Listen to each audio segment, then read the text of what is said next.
Hey guys, it's Dad with Dad's Guide to Adulting. I hope you're doing well and that you're having a great day. In this video, which is part of our education series, I'm going to talk a little bit about the importance of earning some honors and awards during the course of your academic career.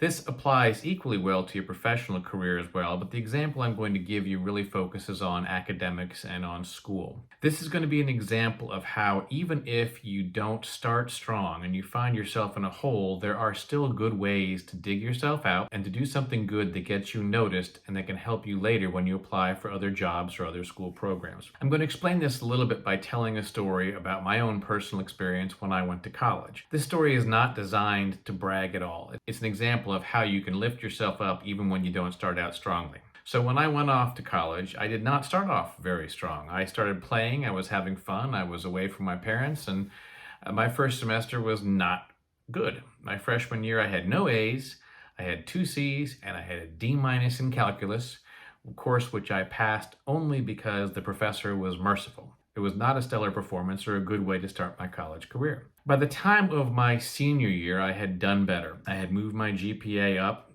but it was still going to be a stretch for me to graduate overall with a GPA of 3.0. I had, however, found a major that I really enjoyed, an area of academic study that fit my personality. It was public policy studies. I was always interested in government, and so those classes really interested me. A good start for you is to figure out what interests you and then take classes and make that your major, because you're more likely to be enthusiastic about something if you're interested in it than if you're not. So I worked hard on those classes, and while I didn't have a good GPA overall, my GPA in public policy studies got to be pretty good. It was at that point that in a casual conversation with one of my public policy professors, a wonderful man named Dick Stubbing, he explained to me that there was an honors program available to public policy students. Now, Professor Stubbing had been an expert on the Defense Department budget, and he was one of those wonderful professors who truly cared about his students, and he took time to talk to me about the ways that I might be able to get what was called departmental honors, honors from the public policy department,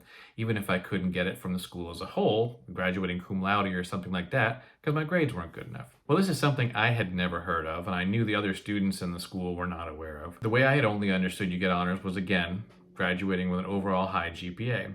Professor Stubbing explained to me that was not the case, and that if I had a good enough GPA just in my public policy classes, and if I wrote an honors thesis for him that was approved by the public policy faculty, then I could get departmental honors when I graduated. In one of the few smart moves I made when I was a young man and in school, I jumped at the opportunity. I wrote a 110-page paper for him on the Strategic Defense Initiative, which was then called Star Wars, a program that President Reagan was pushing to knock down ballistic missiles out of space with other missiles. That was a hot topic at the time, and so it was a good topic to write on. Professor Stubbing helped me with the paper, and he ended up loving it. He gave me an A, and he arranged for it to be published as a working paper, basically a faculty paper, in the Duke Institute of Policy Sciences and Public Affairs newsletter. As a result of the publication of that paper, and because I had a good enough GPA in public policy studies, I was only one of a handful of students, probably 3 or 4, out of a couple of hundred at least public policy majors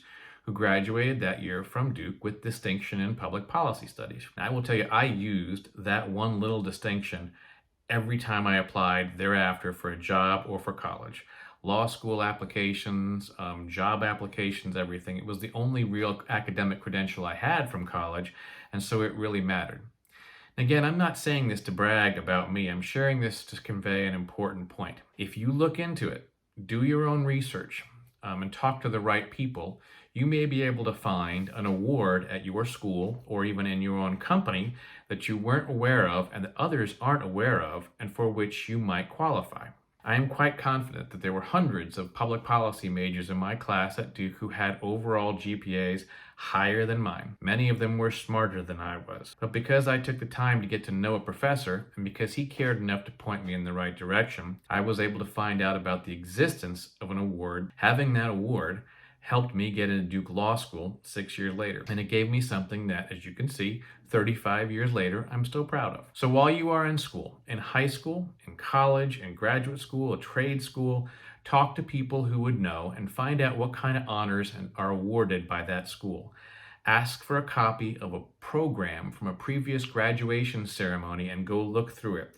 When I graduated from both high school and college, I was stunned looking through the program to find out about all these other awards for nonprofit work and civic work and academics that I didn't even know existed. Go get a copy of the graduation programs from previous years, find out what exists, and see which ones you might qualify for. Talk to your teachers, talk to your professors, ask them the same thing. You may well find out that even relatively late in your academic career, even if you haven't gotten off to a good start, you may find that there's an award out there that may help you apply for jobs or other school programs like graduate school. And that can be extremely helpful as you move forward. So that's our video on academic honors and awards. We'll see you next time, and until then, remember, you got this.